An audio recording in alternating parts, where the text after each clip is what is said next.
in this field. I know that you are really focused on registering voters, educating voters, and getting them to the polls. But there's a lot more that we can do. And I know that you always hear that this election is important and that every election is important. But ladies and gentlemen, so much is on the line for this election. Our democracy, our health care, reproductive rights, immigration, everything is on the line. And tonight we want to share some additional steps that you all can take to make this a successful election cycle. Tonight we're going to hear from some dynamic people. Our YPD team, led by our own connectional president, our connectional director and president, Mrs. Rochelle Fry Skinner and President Joyce Johnson, and our YPD political action person, Elijah Kareem. We're also going to hear from our Social Action Commission chair, Mrs. Jackie DuPont Walker. And you're going to also hear from your district political action chair people. Well, I'm not going to keep on talking. Let's go ahead and get it started. I present to you Mrs. Rochelle Fry Skinner, our connectional YPD director, and Mr. Elijah Kareem. Thank you, Lisa. Good evening. Young people are a powerful and diverse demographic, capable of significantly influencing public policies and elections. They are our current and future leaders. They serve as aspiring political leaders, and some are current. They take civic classes in school and study and major in political science. They teach civic engagement and exercise their voting rights in various areas of their lives. They're change makers and future and current voters. It is vitally important that they are consistently engaged in the voting process. Young people are aware of the nation's challenges and should have opportunities to engage in the democratic process at every level of government. For those who may not be motivated to participate, it is our responsibility to inquire and work to develop strategies to connect them to the process. This engagement is crucial as it indicates a shift towards more active involvement in shaping policies that affect their futures and our futures. Their engagement in the political process can lead to substantial shifts in policy directions, reflecting their unique perspectives and priorities and electing political leaders from their local communities, but especially the highest elected office of president. Engaging young people in voting helps them understand how society works and creates community-minded areas of understanding. It expands their knowledge of civic engagement and the importance of using their voice and their influence. It helps them to see themselves in the very societies where they live and serve, from volunteering in community to registering to vote, influencing their peers to vote, and ultimately voting. While focusing on strategies to engage young people 18 years old and above, during these next days, it is also important to remember that engaging our young people in the voting process should begin early. There are no formal civic engagement courses offered until high school, but just remember that kindergarten students can learn to identify personal traits such as courage and honesty and responsibility, the things we want in our leaders. And third graders can learn to explain how the local government officials are chosen, nominated, elected, and appointed to make better decisions when you go to the poll, particularly this year as we elect our next president. With our current focus on young people of voting age, leaders and voting advocates must develop and support strategies with young people in mind, in conversation and in action, so they feel well informed and qualified to participate during this and every election cycle. It helps them to learn about their voting rights, voting strategies, and voting outcomes, reflecting the difference one person can make in democracy when they are engaged in the voting process. In conversation with former Colorado State Senator Peter Groff before the General Conference, I asked him how the Young People's and Children's Division could best support young people in the voting process. Among his suggestions were asking young people to explore and learn what they are most passionate about and actively listening to their responses, empowering them to speak truth to power in what they value, and to continue to talk about current and future issues and challenges. Who does it impact? How does it impact? And go from there. And ensuring our responses to their questions are factual and not from our personal feelings. As the Young People's and Children's Division continues to work to increase civic engagement for our young people, led by our voter registration chair, Elijah Kareem, we are working to adopt a Sankofa mindset. That is to be forward thinking with trusted, true historical facts as our foundation. For example, the Sankofa mindset could lead us to discuss with our young people the strategies used to develop the Civil Rights Act of 1964, the Voting Rights Act of 1965, and the Youth Voting Rights Act of 1971. And then compare those strategies to what could potentially be needed to address this unjust Project 2025. A Sankofa mindset. The Sankofa mindset of our young people will help to create a more inclusive democracy that represents the diverse needs of people across race, gender, class, sexuality, and other intersections of identity, leading our young people to speak to a wide-ranging representative set of issues.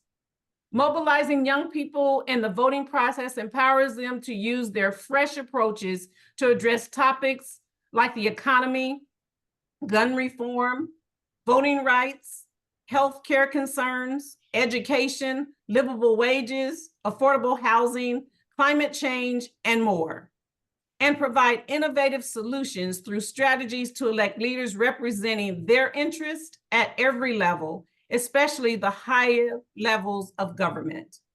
Mobilizing young voters not only for the 2024 election cycle, but especially the 2024 election cycle for generations to come is essential for building a government that respects, reflects, and represents them and us.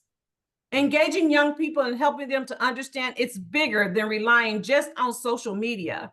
We must collaborate, as we're doing tonight, to do the research, to dialogue, to agree to disagree, and actively participate in decision-making, creating safe space because our young people's voices matter, and their active involvement can lead to better decision-making based on their interest.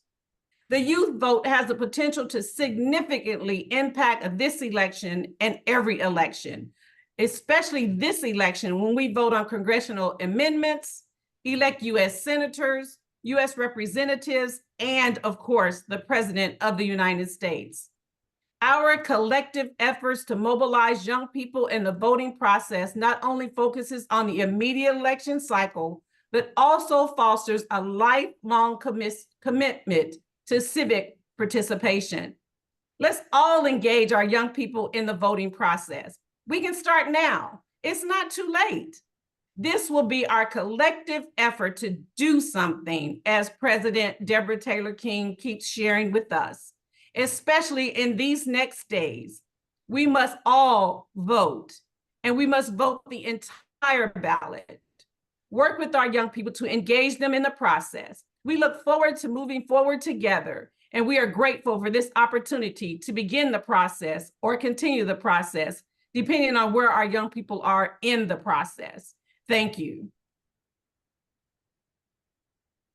Thank you. Greetings, everyone. The time is now to get involved. We cannot wait another second, another day, another hour, another minute. The time is now. You've heard already that we are already 41, 42 days away from the election, but there's still time to get involved. And what we need to do is have those tough conversations with our peers. I'm speaking to the young people. I'm speaking to the young people. Have those tough conversations with your peers.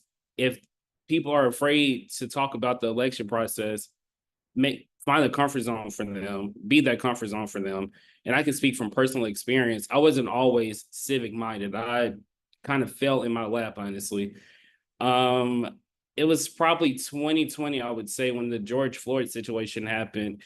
And years before that, we had other situations happen, police brutality things that I thought out of sight, out of mind. It's not concerning me, so I don't have to concern with it. Until 2020 happened, I was like, wait, this does concern me because it concerns somebody else. And what makes me exempt? And ask yourself those questions when you go to the ballot. It puts a lot of things into perspective. One thing I would like to touch on is the critical race theory. They are literally taking our history away from us, from the books that we were taught to read. There are things that are being changed right in front of our eyes. And if we're not cautious about what is being fed to us in the school system and questioning it outside of school systems, things will change and we won't have any say-so over it, and that'll be the end of it. But the challenge right now is to question everything and be that youth activist that I know that you can be, because we are a part of the African Methodist Episcopal Church. And with that being said, have those conversations about climate change if that interests you, student debt, job opportunities. It's many things that we can touch on that covers civic engagement, political action, voter registration. It's more than just going to the ballot. The ballot is one part. That is just one phase of the situation. I remember my sister, this happened yesterday. My sister said, somebody asked me, what happens if the person I vote for loses? Well, this is a race and somebody's going to have to lose. But the thing is, we're not going to let that stop us from going to the ballot. And if it does not work out in our favor, God forbid, because it's going to work out in our favor, we keep on challenging the people in those positions because it doesn't stop. This is just phase one of what we have to offer through the YPD. And I encourage everyone to stay motivated, stay prayed up, and remember God has the final say-so over all that is taking place in this election process. Now, this is a call to action I have for you. If you are a youth and you would like to get involved through the voter registration, please sign up for this committee because it is all hands on deck from here on out. Even before this, it was all hands on deck, but we are driving this boat and we going home. We are going home. So yes, and there's volunteer opportunities for you guys, and I can drop the link. You can volunteer with the NAACP when we all vote, the ACLU. Just an hour before this, I was on the ACLU website messaging senators and representatives from my state, all while I'm just sitting in my apartment. Things that you can do right now while you're on this call. Is no reason to not get involved. If you're scared, do it scared because you know you have something to lose. Thank you. Yes, we are driving the boat. Awesome. Thank you so much, Rochelle and Elijah. That was so inspiring and so much great information. And now joining us, we have Mrs. Jackie DuPont Walker, who is our social action chair. She is going to share some information with us about the voting and where you can find different information on our AME website. And she's just going to give us some really good information. Jackie. Thank you so much, Lisa. And thank you to the Women's Missionary Society of the African Methodist Episcopal Church for being on point. As you always are, but this is such an exciting opportunity to be with you today. I don't always need to establish my credentials, but I started out in the Women's Missionary Society learning leadership. And I think all of us as women in this church came through. And we thank you for being on the case and continuing to be on the case and for partnering now with the Social Action Commission.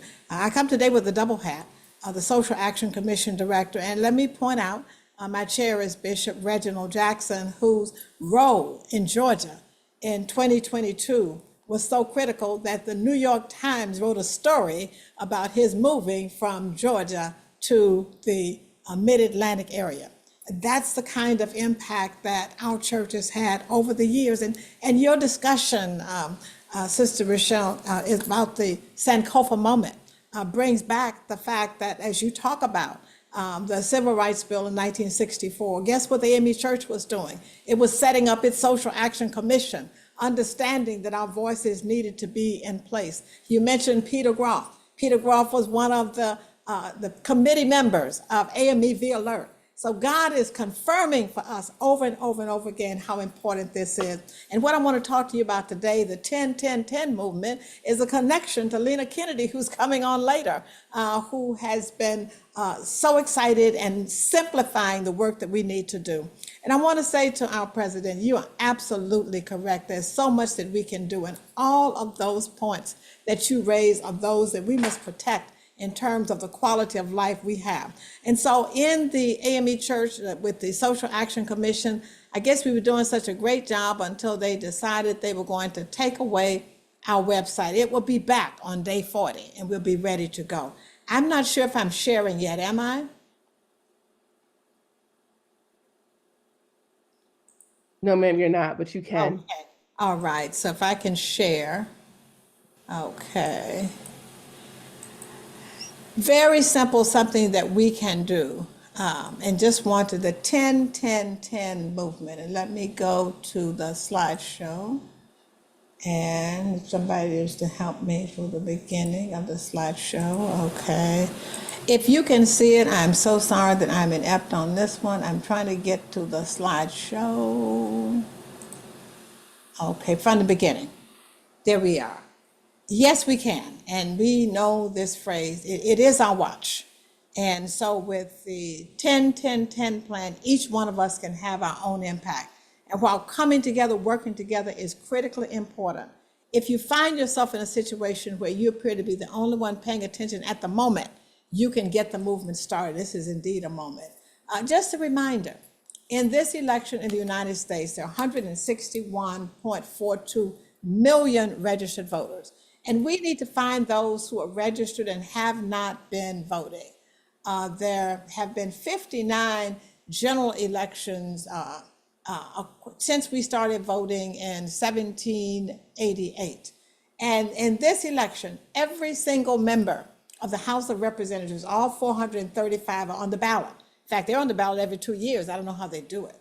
We'll also vote for 34 members of the U.S. Senate, that body that confirms the judges, that body that confirms the heads of cabinets, that body that can bring this government to a screeching halt, that even tried in the last session to do that. We will elect a president and a vice president. And at the down ballot, the state, county, and local elections are important. And please don't forget the judges. Justice Ketanji Brown Jackson said to us that judges are important. They make many life-saving or disabling decisions for those we elect. So it's so important for us to claim our right as trusted voices. What do trusted voices do? Trusted voices in the 10-10-10, we become the captains. And a captain identifies 10 leaders. Sounds like the class leader system, right? We borrow what we have. Those 10 leaders and identify 10 members. And what do? We make voting and this election our small talk wherever we are, to whomever we text, and everything that we do. So if we're in the line at the grocery store or line at the bank, we talk about voting. If we're going down the street and we see the motorbikers, we wave them over and try to see what we can share with them about voting. Registration, as our president said, and the others. If we're in the beauty salon or getting our nails done, we talk about voting. If we see the lowriders going down the street, we talk about voting. This is our evangelism out, because they will see the spirit in us that cares beyond what we're talking about, and they will see the love that we can share. What do we do with these? Each captain with their 10 leaders will stay in contact with them on a regular basis, on a daily basis if necessary, asking them, have you gotten your 10 members? So the captain, the 10 leaders, the 10 members, we're multiplying. And each one of the 10 members finds 9 community people. So 10 times 10 times 10, each one of us has the possibility of impacting 1,000 voters. Why do I say the casual voters? Well, statistics have shown that the people we register very close to election, about 40% of them don't get to vote. So we're going to do it anyway. We're going to register, but we're going to look for the people who missed the last election, maybe didn't believe, or someone who, as our president said, and I heard this before, says, I'm scared to vote for the wrong person, so I'll vote for nobody. There's no such thing as being scared to vote for the wrong person. Exercising your vote prayerfully makes the difference. And our prayer warriors, we call you in. At about the 40th day, a group that we partner with, Faiths United to Save Democracy, will start the prayer vigil. And we'll send that information to Lisa. She can get it out to you. We will send this 10-10-10 plan to you so you can follow it. These are the details. Very simple. 10 times 10 times 10. It's just a matter of keeping track of them. What are you doing today? What are you doing today? And once they vote, show us the evidence. Send us the photo. And then we can put together the collage that says, these are the people I impacted. This is one example of what one person did with the 10-10-10 plan. And you know, so since Sister Lena has built this plan out, she used it so well in 2022, I just hope she's going to give us more information she comes on, but across this nation. And in fact, this year in South Africa, the 10-10-10 plan rolled out, because guess what? We as African Methodists have always understood the importance of voting. Think about the pastor's report form for every church. Every church in all of our 6,000 congregations, there is one question on there, and I don't know if you've ever asked yourself, why is it there? It says, how many registered voters do you have? It's there for a reason. We've always understood that's a part of our Christian walk, to make sure we stand up. We also need to be some of the people who are running for office. So we will be letting you know which people are running for office who have the AME brand, who claim the AME membership. And guess what? In Reconstruction, many of the electeds were AMEs because they saw the light that the AMEs were shining. They saw the sacrifice that the AMEs were willing to make. They saw the stands that AMEs are willing to make, even if they had to stand on their own, and they joined. So as we do this work, and people see that African Methodist Episcopal Church is welcoming everyone, is partnering with everyone. Yes, NAACP, Brennan Center, Faiths United to Save Democracy, everybody who understands it is following the path of empowering the people. Those are the people we want to partner with. So that church down the street that you passed many times as you went to church and thought, I need to one day come over here and work with them. If the Spirit leads you, go there and offer the 10-10-10 plan. Everyone can operate the 10-10-10 plan, and we can make the difference. Let me say to you, Women's Missionary Society, you are an inspiration to all of us today. Thank you for the work you're doing, Sister Lisa. Thank you, Dr. Deborah Taylor King. Thank you to the leadership of First President, Vice President Martin. Thank you to everyone who is taking the bull by the horn. Thank you to everyone who will get up every morning for the next 42 days. And on the 40th day, we're going to start our countdown.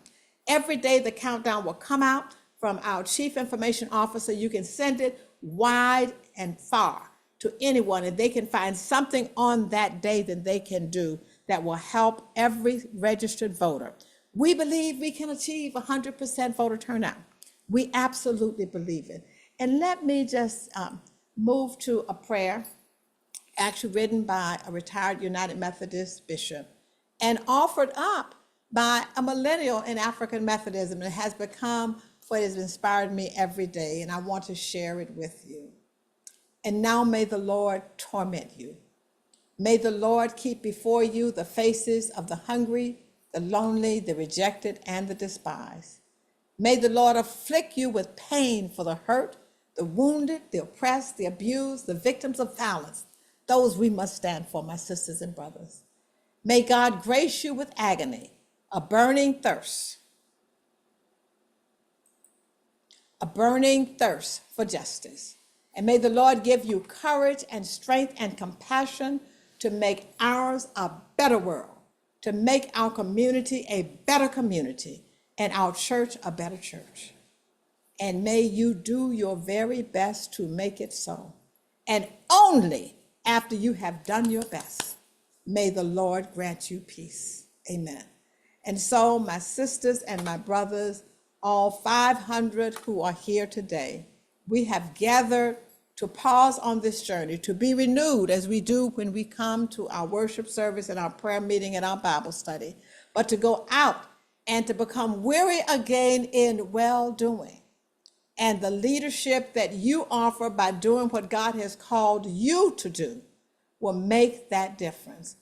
Thank you for the opportunity to be on this end of the march. And if anyone needs resources, contact us at the AME Social Action Commission, AMEV Alert. We will get through Sister Lisa and anyone who comes the information, resources you may need for wherever God has planted you. We may be able to match you with partners in that area, because truly the bodies we are working with understand what is happening. Yes, my sisters and my brothers, it is our watch. It is our time.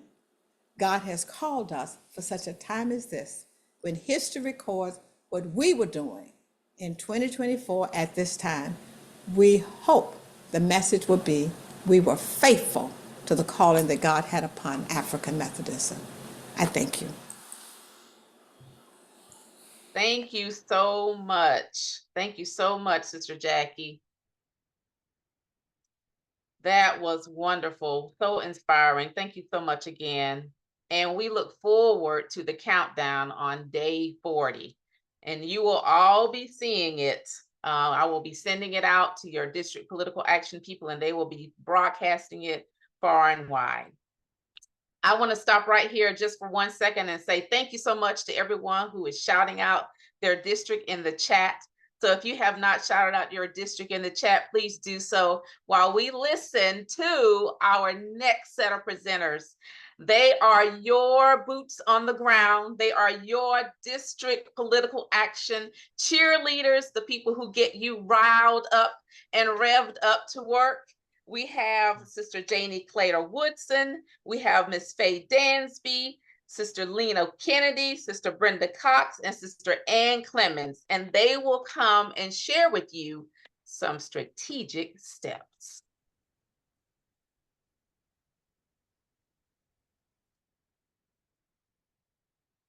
Sister Janie.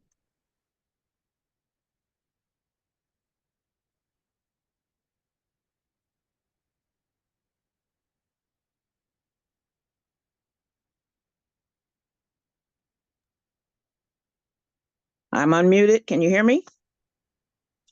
Okay. Looks like on the ma'am. screen. Okay, because it looks like on the screen I was still muted.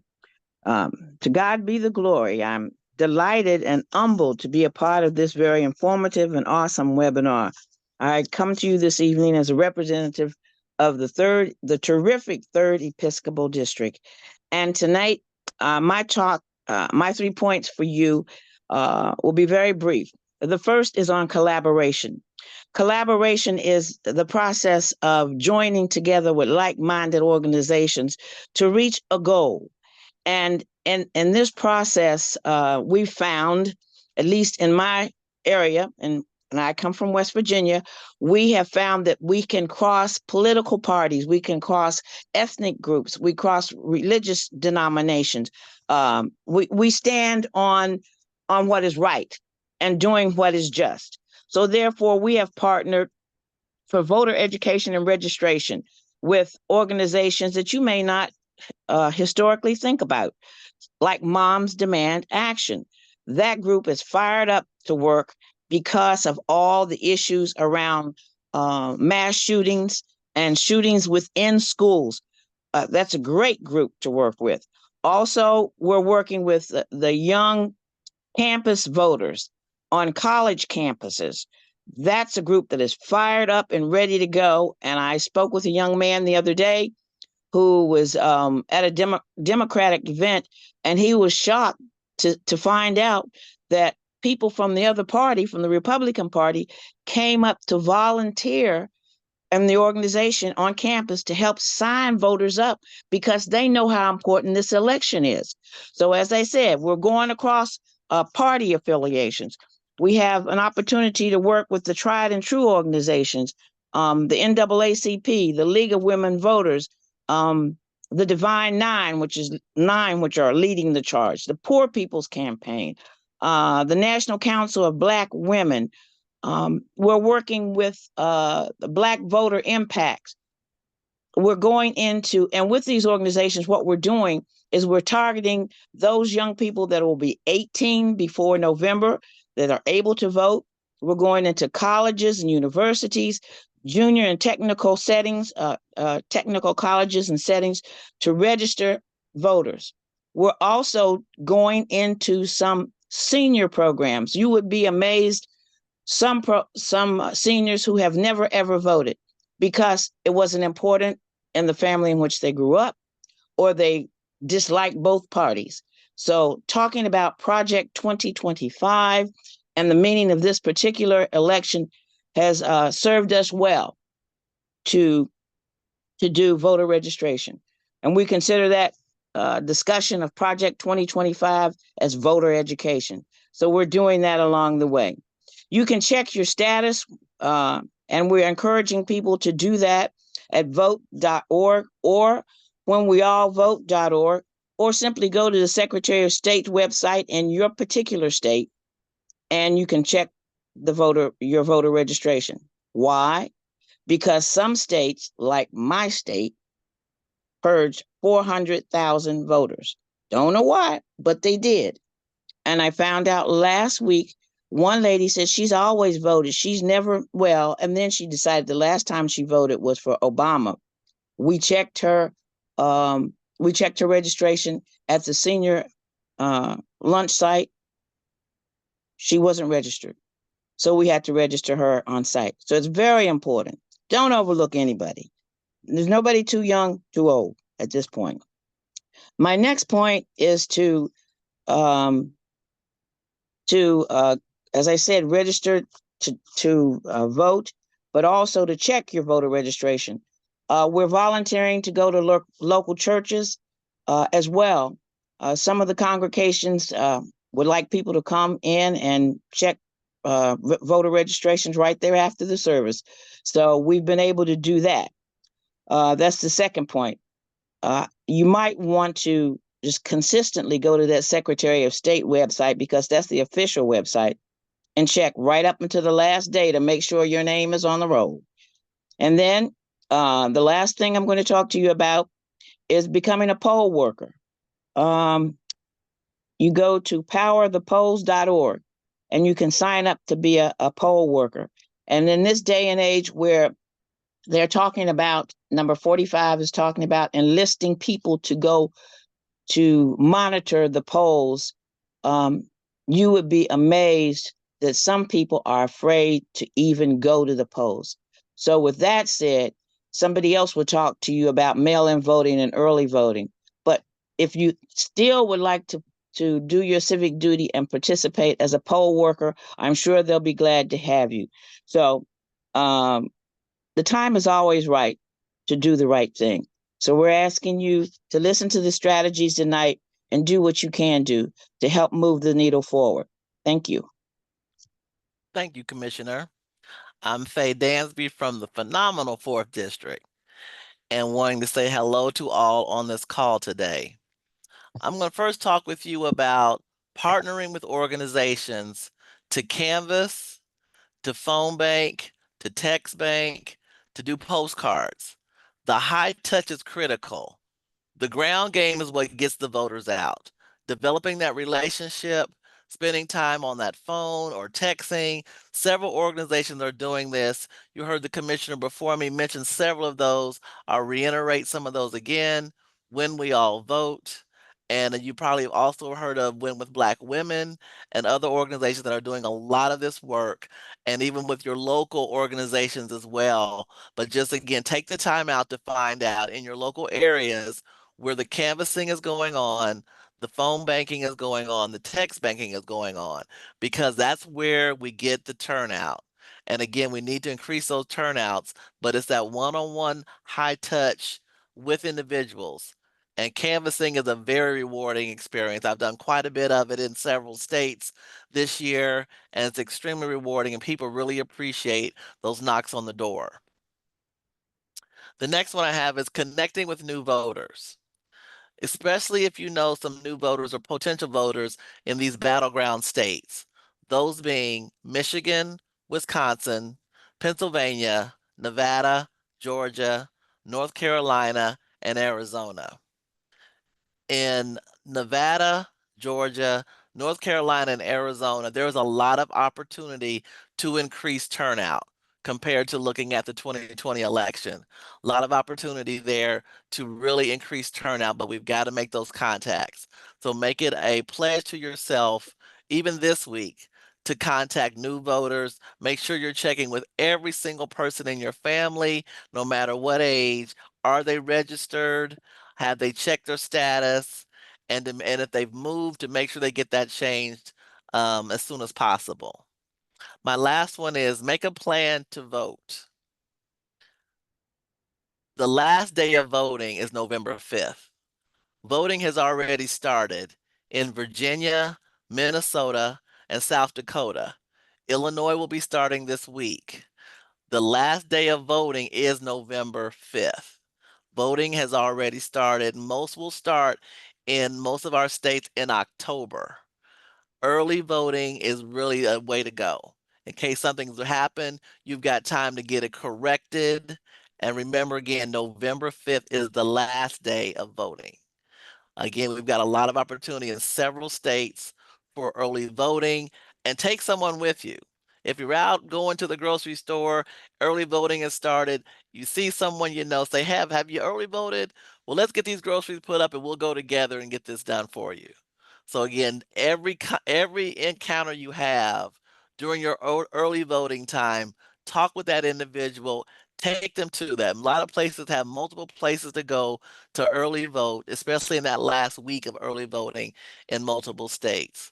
So again, I want to thank you for being on here. Be okay with being tired for the next 40-something days, but it's going to be worth it when we see November 5th, 6th, and 7th. Thank you. Greetings. I'm Lena Kennedy from the 5th District, representing my Bishop Francine Brookins, our missionary president, President King, and our chairperson, the great Lisa Johnson. Thank you for the opportunity to speak. And I'm just going to share some things with you that I hope will inspire all of us. Proverbs 29:2 says, "When the righteous are in authority, the people rejoice. But when a wicked man rules, the people groan. Let us not put ourselves in a position of groaning. Let the righteous speak up." My goal, as appointed by my former supervisor, Few, is to inspire the Women's Missionary Society in the 5th District to get involved in the voting process and social actions. Under the leadership of Sister Jackie DuPont Walker, we have worked closely with her on the AMEV Alert, sharing information as she talked about the 10-10-10 program, and then the work that she's also doing in social actions. We stand at a pivotal moment right now in our nation's history, where our voice and our actions are more important than ever. As women of faith and men are committed, we have a duty not only to our communities, but to our democracy. The right to vote is a sacred responsibility, as we all know, a privilege won through generations of struggle and sacrifice. It is our collective power to shape the future and ensure justice and equality for all.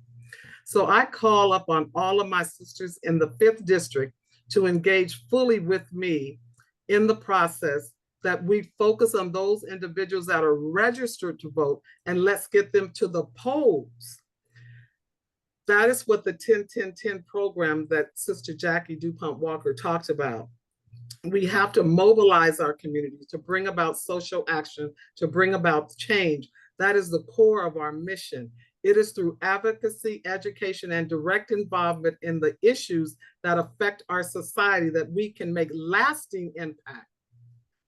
Let us be the change agents, leading the charge in social justice, voter registration, and voters to the polls, and ensuring that every voice is heard. Together, we can lift our communities, uplift our nation, and embody the true spirit of servant leadership.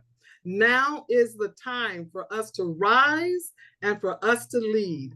I encourage action and ties that mission to social justice and civic engagement And my call to action to each one of the conference presidents in the 5th district, that they assign a representative to me so that we can move this agenda forward. And I'm going to share with you some things that we have been working diligently to put into place. We created a website called Vote Voices. And the picture that Sister Jackie showed you earlier with all those pictures of individuals, we encourage you to take pictures of your family members, your neighbors, your friends that are part of your 1010 group when they vote, whether it's to the polls to vote or if they send their absentee ballot in, that they put their I voted sign on. You take a picture, send it to us, and we will create this beautiful collage that we did on the last election. We want to do that every year. On the website that I created, we want to make information easy for all the voters. So we created a website so you can click on that website called www.votevoices.com, and it will direct you to any information that you're interested in, any place that you're interested in getting involved with. One of my other sisters talked about partnership. We have strong partnerships with people like Swing Left. We are nonpartisan, so we work with anybody. Our goal is to just get you to the polls. We work with Courage Campaign. We work with the colleges, the trade tech schools. In Southern California, where I'm based, we have very strong connections with the Los Angeles African American women groups, the colleges and some of the universities. Voters of Tomorrow is a Gen Z group. So when the young people are talking about engaging young people, I encourage you to visit that website, Voters of Tomorrow, Gen Z. They are doing some phenomenal work. We work with Girl Scouts, Women in Leadership, Vital Voices, and California Black Women Collective. We work with the RNC and the DNC, and we work with our local elected officials, our sororities, and our fraternities, as well as civic organizations. And we also have partnered with senior homes and retirement homes to work with them so that when the absentee ballots are received by them, we work with the owners to get them to complete their absentee ballot, and we provide teams there with them to help them fill it out as they have questions. So there's a lot of work to be done.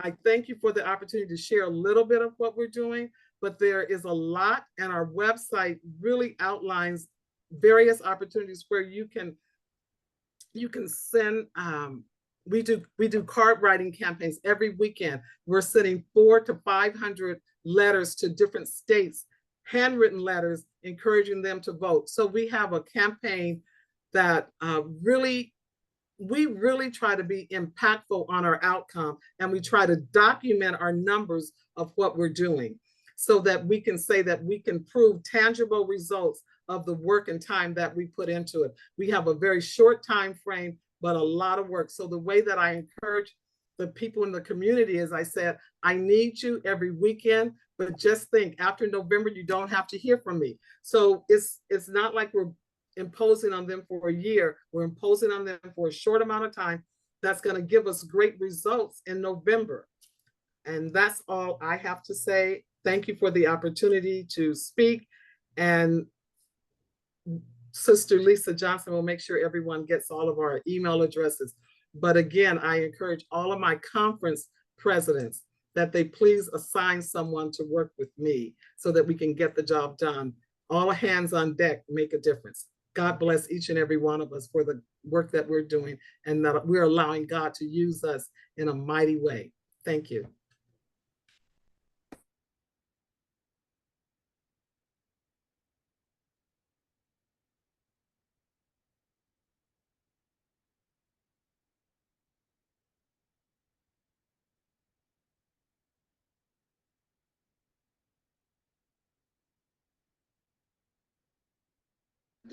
Can you unmute me, Lisa? I'm having some challenges with this. I can hear you now.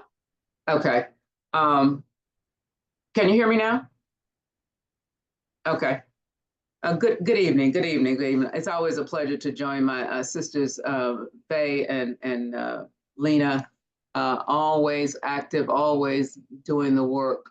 There is no time frame for actually voter registration. I mean, this is an incredible year, an incredible election time. I was just in the doctor's office today just to check up. I'm fine. but the nurse had a run-in with a person that was not of our persuasion, and the person was very rude to the nurse, who was a sister. But the sister was so annoyed that she said, well, I'm not voting for the orange-haired person or the other person as well. And I almost had my heart attack.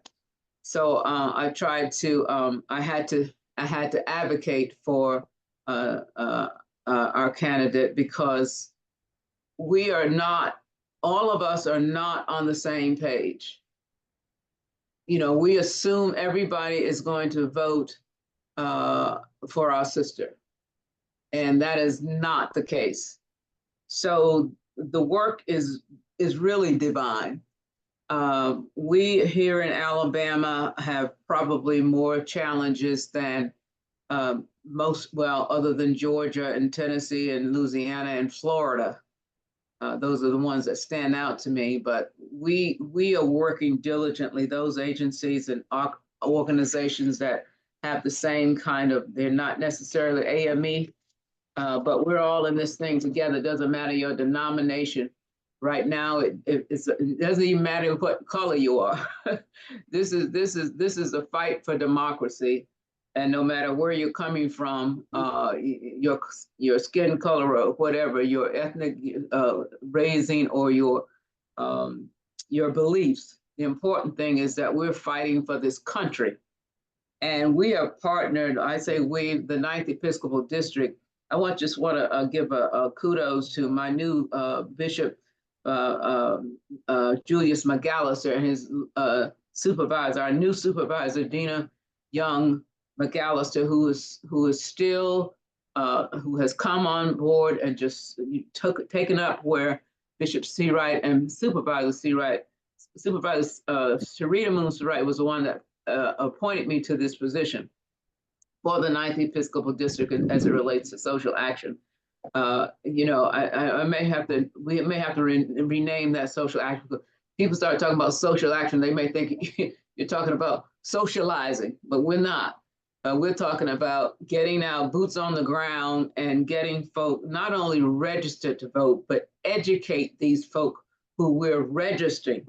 You know, our folks, okay, are you registered to vote? No, oh, let me sign up. And then they don't know that there's another part to that. The most important part to that is that they show up at the polls. And so we do it education along with voter registration. I was so excited the other day. Last week I went, well, week before last, because last week was our annual conference, and you know what that entails. But the week before that, I was at two registration events where we sat in front of the Dollar Tree. I don't know if y'all have Dollar Trees there, like a Dollar General, whatever those dollar stores are. And we were so successful in terms of getting people who don't dress and look like us. They don't act like us. They're you know, they're our people. But, you know, we tend to kind of dismiss people that don't dress like we dress. But we were so successful, and people were so receptive to coming to our table and hearing what we had to say, and also registering to vote. We've got some folk who had some, I said that they were formerly incarcerated. Those folk who were formerly incarcerated are very reluctant to talk to you about this situation. And a lot of them are eligible. They just don't know it, because they've been beat down so much in that environment, that imprisoned environment. They don't think they deserve to have their voting rights restored, which all of them can right away. And then I was at Trentham Community College at another voter registration drive where the young people could not line up fast enough. I was so impressed with those young men, but majority of them were men, because the young students, female students, oh, they said, I'm registered. Oh yeah, I'm voting. So it was really encouraging and enlightening that we had that kind of opportunity. But as Lena said, and as Faye said, and as Janie said, boots on the ground. We cannot talk about how important this democracy is, how important this election is, or who we vote for, who we don't vote for. The important thing is that we get in the process, but we have got to educate these young people. Not, I don't assume that all people of my age, I've seen a few sunsets, but I don't assume that we are all registered voters. I registered a 90-year-old woman a few years ago. But it's the young people that are going to move this world further. We're going to be going on. And it's important that they get into this process so that they will be able to carry on, perhaps run for office.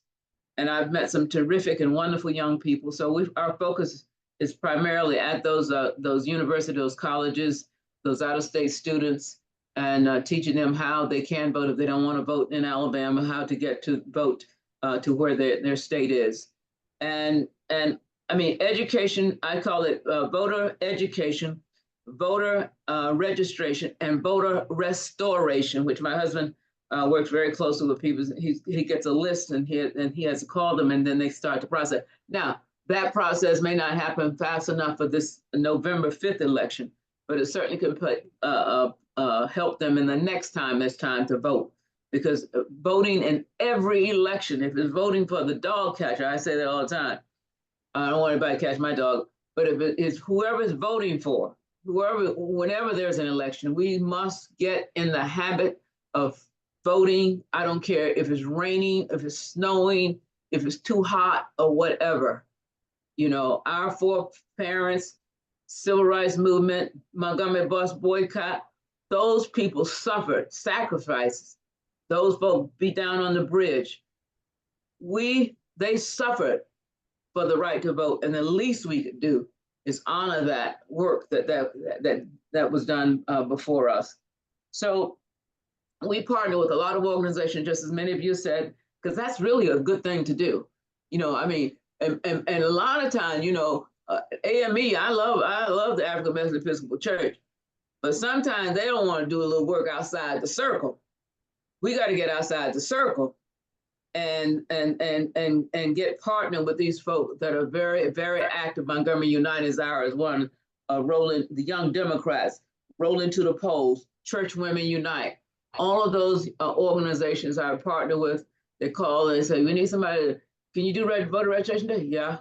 So I was looking at my calendar as we were talking, and then I'll shut up, about what dates, and I think Sister DuPont brought it up, and it really made me trigger. She said, every day get out and vote, register somebody every day that you have open. You know, I mean, most of us have other things that we do in our lives, either it's your business or your parents or whatever that is necessary. But then I looked at my calendar to see which dates are open that I can do something that day. If I don't do it for 4 hours a day, but I can do something that day, whether it be phone banking, canvassing, or registering, doing an actual voter registration. And I am a member, been for the past 6, 7, 8, I don't remember how long I've been, I mean, at least 7 years, working as a chief inspector at the polls, because that's such a key position in terms of just seeing how that whole process flows for people and helping those folk who may have some issues when they come into that place, because yeah, you know, there's some shenanigans going to be going on at those polls this year. There's going to be some shenanigans going. You need to know what the really rule is and who to call in case somebody says, well, my name, I don't know, I can't find her name in the computer. Yeah, she just voted a few months ago. Her name now all of a sudden not in there. So those kinds of things are happening, but we've got a lot of work to do, and there's plenty to do, and we need everybody's help. If you're not comfortable canvassing, then do some phone banking. They can't even see your face on the phone. If you don't want to do phone banking, then help register somebody to vote. If you don't want to do that, drive somebody to the polls. If you don't want to do that, write a postcard. I mean, there is something for you to do. If you don't want to do that, then help the person that's doing something. Bring them a bottle of water. You know that water thing in the line. That's ridiculous. But anyway, so much work to do. I'm honored to be able to be a part of this, and I'm vowing to do the rest of this up until November 6th. I'm working November 6th until the work gets done. So thank you for the opportunity.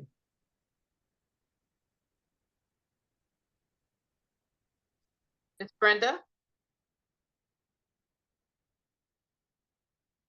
Brenda keeps getting kicked out.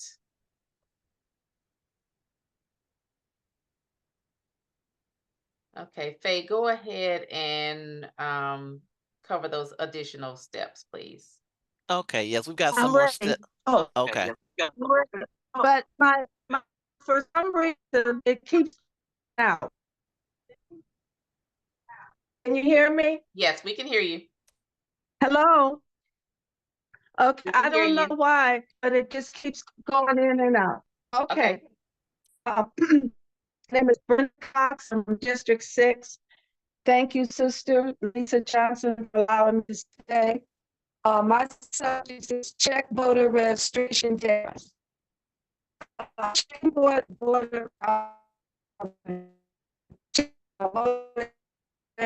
what you have to do is go to your So we're gonna website. let Faye, Brenda, we're gonna let Faye go ahead and just read those additional steps. Thank you so much, Brenda.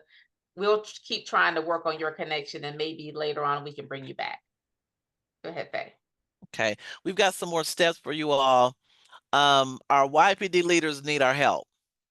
So we're wanting to make sure you consider and do educating yourself and encouraging at least 3 young people, Gen Z, between the ages of 18 and 26 to vote.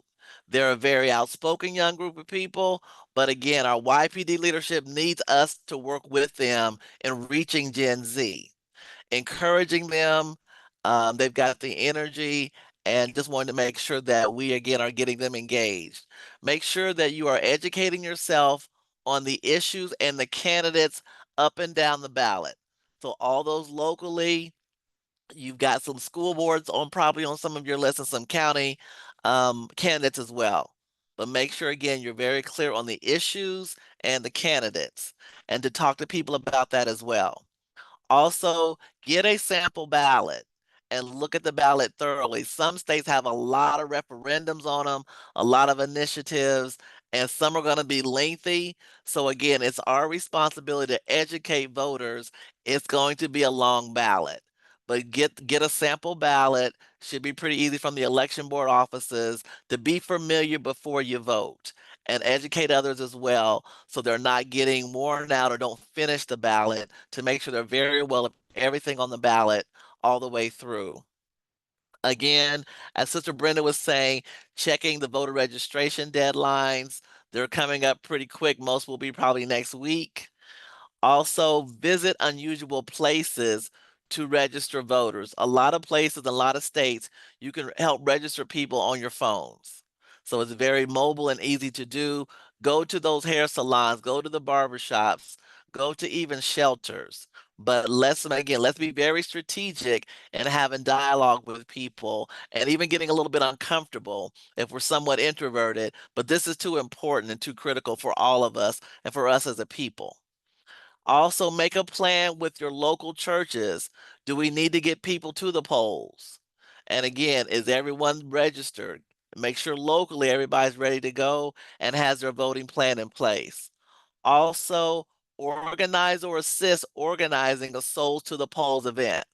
Some states, again, you can vote on Sundays. So again, if there's some Souls to the Polls events, get connected with that, or form or assist in one yourself. Also, with When We All Vote, participate in what's called the Party at the Polls during early voting. They're phenomenal. I did one in Lansing and it was amazing last year. If you're in Atlanta, anywhere in the Atlanta area, there'll be one. Just check with When We All Vote and they'll have the dates, and we'll get those out as well. In Atlanta, Southfield, Michigan, Milwaukee, Wisconsin, Wilmington, North Carolina, Durham, North Carolina, and Philadelphia. All of those have a party to the polls that will need your assistance. So please go there to support those. And again, you can check with When We All Vote on those dates. And I think we'll make sure we get those out as well and disseminate that throughout the connection. Let's see. And then also the last one, make sure you review your election state laws. Sister Ann already talked about again in Atlanta and Georgia. You can't, it's going to be some long lines as we know. But again, in Georgia, you cannot give food or water. All you can do is give a lot of encouragement for people to stay in line and to keep them encouraged to stay in line, whether we sing songs or whatever we need to do, but support those long line places if you know you have those in your particular cities, because people do need encouragement. That we don't know what the weather may be, but again, we want to make sure we adhere to the laws so we don't find ourselves in any kind of a dilemma as well. Thank you so much, Sister Lisa, for all that you've done in getting us organized for this. And this concludes what the steps we had in being very strategic. And we can answer some questions, or Sister Lisa, whatever you would have, or President, excuse me, to finish up. Thank you so much, ladies. Those were some phenomenal steps to take for the next few days of voting. So I know that you may not have had an opportunity to write them all down. Fear not. We will send this recording out, and we will also send the steps out in a succinct manner so that you can see them. In addition, those steps will also appear on the countdown that Sister Jackie DuPont Walker is going to have on the V-Alert countdown. So you will be able to see them over and over again. So don't worry if you didn't get them all written down. Thank you so much, panel. You all have been phenomenal. This has been such great, great, great and wonderful information. So I know you're probably saying, yeah, I heard a couple of things that I could do. I'm excited. I'm ready to work. I'm fired up. I'm ready to go. And we know that you are. And we are excited that you are as well. But now I need you to do something else. In addition to what you're going to do to make this a successful election season, we want to know about it.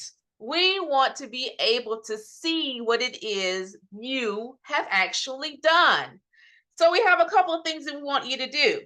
So you heard Sister Faye talk about the party at the polls. And so we have a few of our battleground states who are going to be hosting party at the polls. And you might be asking, what's a party at the poll? Well, a party at the poll is when you and your missionary sisters get together. You got a DJ, a food truck, and some food and some information for people, and you provide them with education about who is on the ballot. You have examples of sample ballots so that people who are going to vote actually know what they are voting for and who they are voting for. So it's an information session that is filled with fun and food. That is a party at the poll. So if you go to a party at the poll, we want you to take pictures and we want you to post it to your social media platforms using the hashtag WMS party at the polls. That's one way. Then we also want you to post your vote pictures using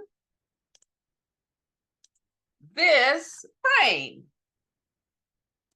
So when you go and vote, we want you to actually take this frame, take my picture out, of course, and put your beautiful picture in there and then post it to your social media. Now, people, don't forget, you gotta tag me because I am looking for the district that has the most or the greatest number of people who go and vote and who actually post it in their frame. There may be a little surprise for you at executive board. So I'm looking for the district that has the greatest number of people who post their pictures. So that is how we will know what you have been doing. And of course, any other pictures that you create while you are out registering voters, while you are out educating people, we would love to see them. Please send them to us or send them to me or post them on Facebook and tag me in those so that I will be able to see them and I will be able to share them when we get to executive board. And now we have heard a lot of information. And so we have come to the end of our informative session. And so now we're going to have our Connectional YPD president, Miss Joyce Johnson, who is going to give the charge to the YPDers. And following Joyce, we're going to have our very own Connectional WMS president, President Deborah Taylor King, who is going to give the charge to the missionaries. I know it's going to be phenomenal. Take it away, Joyce. Good evening, everyone. I pray that you all were able to take some information from this presentation as we get ready to head to the polls. Tonight, I have been charged with charging our young adults to head out to the polls and to vote. We learned tonight how important this election is and why we must vote, not only in the presidential, but our state and local officials election, as well as with our laws, as there are different laws that are going to be voted upon this election. We also learned different organizations to partner with to promote and to help our young adults register to vote for their very first time for our 18-year-olds, as well as to encourage our other young adults to go to the polls. So tonight, I charge our young adults to go to the polls and vote. Take your friends, loved ones, older family members, church members, frat brothers, sorority sisters with you, and even post on social media to tell your online friends to vote too. For all of my college students who may not be at home, or for all my young adults who have gone on to another city, try to take time to come back home to vote. And if you're not able to come home to vote during Election Day, make sure that you do mail-in ballots or absentee voting. I also charge you to begin looking up the process for those absentee votings, as you may have to go ahead and to fill out the information so that you can get the form in enough time to vote. If you're not able to get off of work, I also charge you to vote early, as we learned that some of the states have already begun the processes of early voting. I charge you to stay up to date with accurate information being presented during this election, as we know that there are false advertisements out to change our minds and to give us a different reality of what's actually going on. I also charge you to prepare yourself for Election Day and all that might occur. We have learned that there are a lot of states changing different laws. Just in Georgia this week, we learned that the state election committee is trying to have every single vote counted in hand. And so we're going to make them count all night long, because we're going to encourage a lot of people to come out to the polls. Take these last few days to check your voter registration status. And if you need to register, make sure that you do, and check in with your friends. Every time that you see a new person on campus, ask them, are you registered to vote? Are you ready to go to the polls? And how can I help you get there? And lastly, we have been charged by one simple word. Well, two actually. It's our time. So it's our time to stand up, our time to demand change, and our time to want and to ask for a transformation, not only to happen within our church and in our YPD, but within our nation. It's our time to stand up for what we believe is right and what our future holds. And so, as our motto charges us to grow, glow, and go for Christ, it's our time to go to the polls. And so now with this charge, let's get fired up as YPDers and ready to vote. Thank you, Joyce, our president of the YPD. Thank you so much for that empowering charge. Good evening. What an inspiring and a critical and empowering discussion this has been. And I thank our Connectional WMS Political Action Chair, Lisa Johnson Wingham, for her vision and for facilitating this call.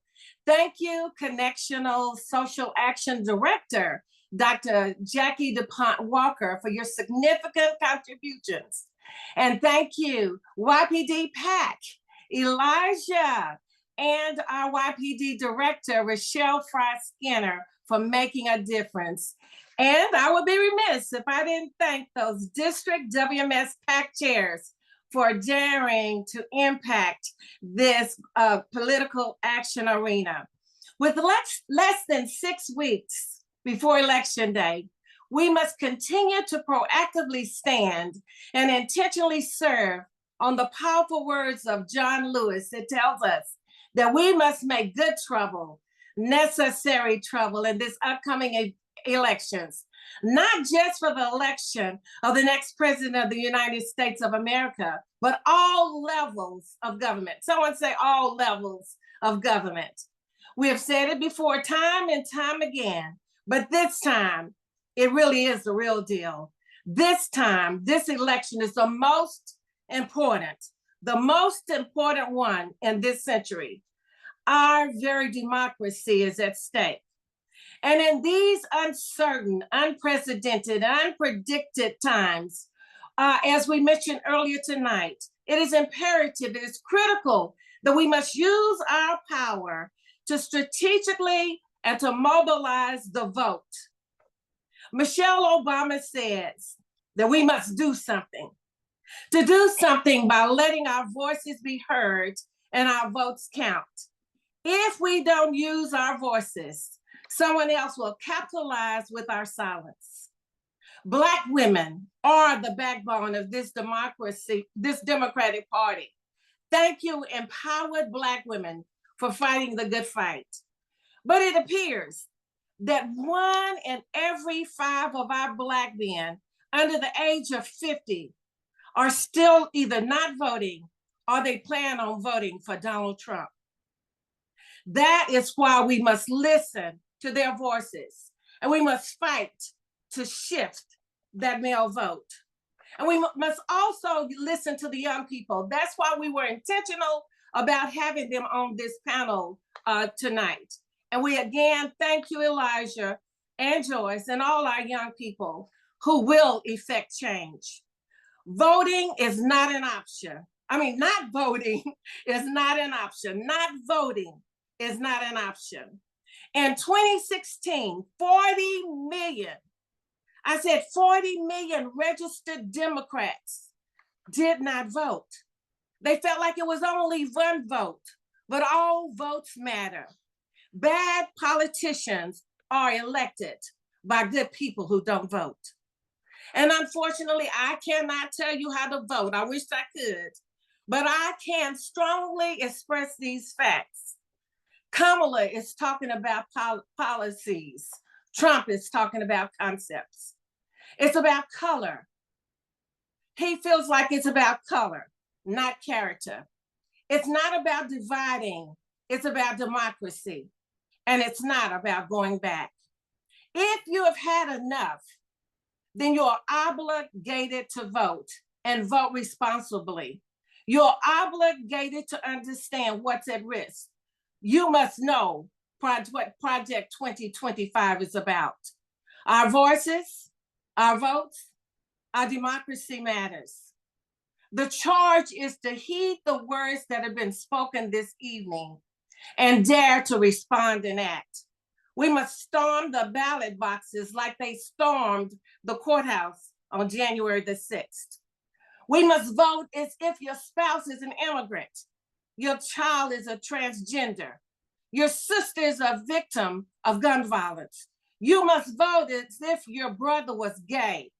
We must vote if your parents need affordable medical health care. And if your 12-year-old friend was raped by her uncle and is now pregnant. You must vote as if your best friend just died after waiting 20 hours in a medical facilities from a death that could have been prevented. We must vote as if our very democracy is at stake, like your rights and freedom depended on it, because it does. Oprah Winfrey says, when we stand together, it is impossible to conquer us. With less than 45 days left, our strategy is not only to vote, but to reach back and take others to the poll. or to get others registered and involved in the voting process. You have heard the strategic plans. Now what?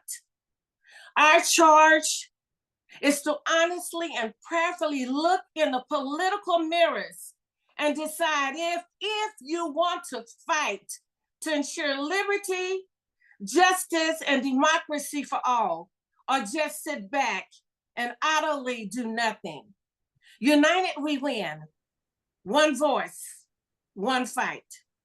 James 2:17 says, faith without works is dead. It is time to put that faith into political action, to do something to effect change. We will not and shall not be silenced, and we shall not go back. Missionaries, young people, clergy, and all assembled, it is time for a revolution. It is time to fight the good fight. Together with God, we can win. Yes, we can. This is our charge, and this means war. This means war. This means war. Amen. This means war. This means war. Put them together. I got joy in my soul. Thank you, President King. Thank you, everyone.